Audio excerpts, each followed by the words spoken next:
இன்னைக்கு சூப்பரான வேர்க்கடலை சேர்த்து குழிப்பணியாரம் செய்ய போகிறோம். அதுக்கு மாவு இந்த கன்சிஸ்டன்சி எடுத்துக்கோங்க. நான் வந்து இட்லி மாவு தான் எடுத்திருக்கேன்.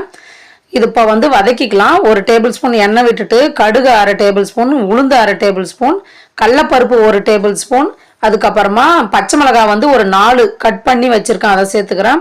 அது கூடவே 1 நிமிஷம் வதக்கிட்டு வேர்க்கடலை ஒரு 50 கிராம் எடுத்துக்கோங்க. அதுவும் வதக்கிட்டு கூடவே வெங்காயம், ஒரு பெரிய வெங்காயம் நல்லா பொடிசாக கட் பண்ணது, உப்பு சேர்த்து நல்லா வதக்கி விட்டுட்டு கொஞ்சம் ஒரு பாதி அளவுக்கு வெந்த பின்னாடி நம்ம அந்த கொத்தமல்லி தலையும் கருவேப்பிலையும் நல்லா பொடிசாக கட் பண்ணதை சேர்த்துக்கலாம்.